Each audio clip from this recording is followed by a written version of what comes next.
Arantsika kosa izao reo dingana maro samihafa sy tokony ho fantatry ny mpifidy tsirairay avy amin'ny fanatanterahana indrindra ny safidiny mandritra ny fifidianana. Latsabato tokana no toto-tsaina ao anatin'ny fifidianana ben'ny tanàna sy mpanorotsaina. Ireto manaraka ireto ny dingana tsara ho fantatry ny mpifidy amin'ny fanehoana ny safidiny. Tonga eo amin'ny birao fandatsaham-bato izay misy ny fisoratany anarana.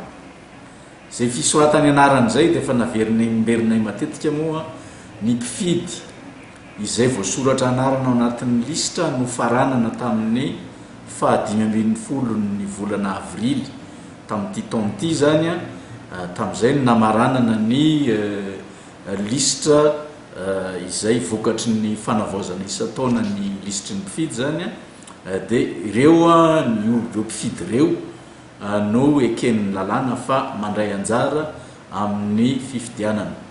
Nandritra ny 5 volana maninjitra ny senita nanomboka tamin'ny voalohan'ny volana desambra 2012 ka hatramin'ny 15 ny volana avrily 2012 zany dia tsy nitsahatra nanao fanetanana ny olona izay tokony ao anatiny zany listra zany mba hameno ny fiche de recensement tany anivon'ny fokotany dia avy amin'izay no nanangananay zany ny hoe reto nisy tableau reto no ampidirina ao anatin'ny listra tableau des additions reto no alana satria mety efa maty na niala tao amin'ny fokotany izay nisoratany anarana taloha. Ka ny mpifidy izay ao anatin'ny listra zany no mandeha mifidy dia tsy maintsy mitondra kara-panondrom-pirenena ny mpifidy. Zay aloha zany dia iny fepetra tsy maintsy tanterahany iny. Ny mpifidy rehetra tonga manatona ao amin'ny birao fandatsaham-bato zany rehefa hita ao ny anarana dia tsy maintsy mampiseho ny kara-panondrom-pirenena vao afaka mifidy. Kara-panondrom-pirenena misy ny sary sy ny sonian'ny mpifidy tsirairay.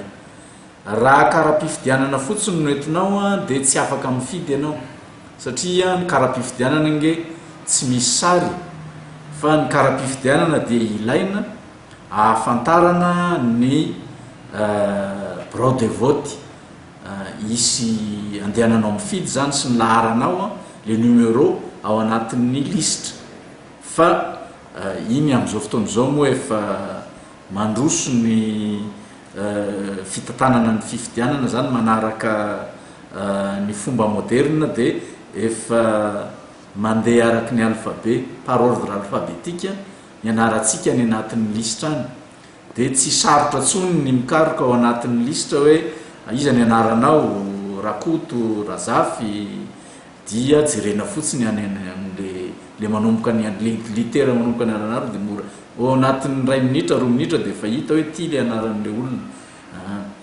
Zay no ilana ny kara-pifidianana fa na tsy eny ampelantananao aza ny kara-pifidianana fa rehefa mitondra ny kara-panondrom-pirenena ianao hita ao anatin'ny listra ny anaranao dia afaka mifidy soamantsara.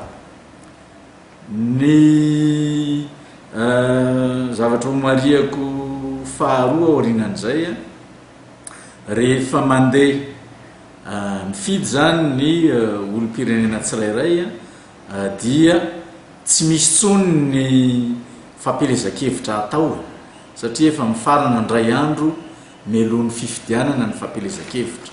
Zany hoe zay manana endrika fampelezan-kevitra eo amin'ny fihetsika, ny fomba fitafy, ny teny avoaka ny vava zany dia efa tsy azo atao.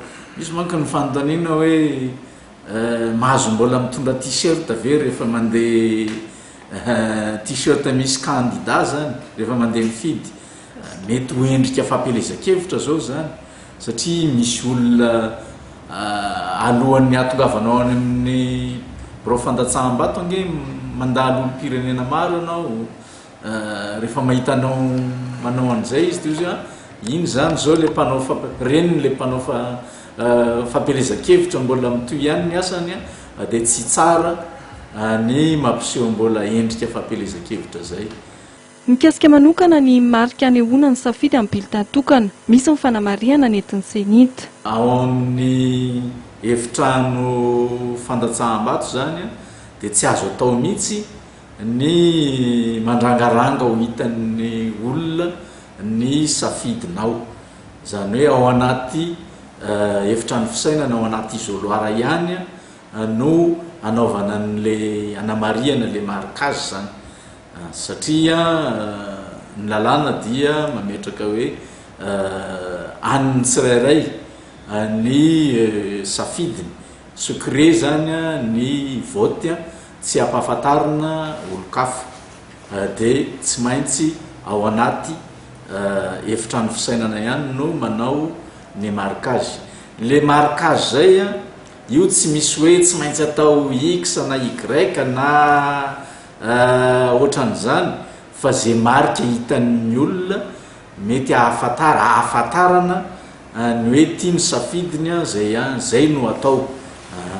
Ny safidy zay nge mety amin'ny alalan'le fametrahana lavitondro anankiray, dia fa safidy koa zay marika an'le hoe tia ny olona iantefan'ny safidinao.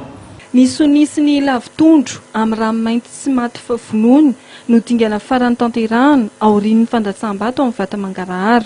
Marihana fa misokatra amin'ny 9 maraina amin'ny birao fandatsaham-bato ary tsy farana raha tsy amin'ny 10 ariva, ary tafiditra anaty laharana melohan'ny amin'ny 10 no afaka mandray anjara fandatsaham-bato amin'ny fifidianana araka ny fanamariana nentin'ny senita.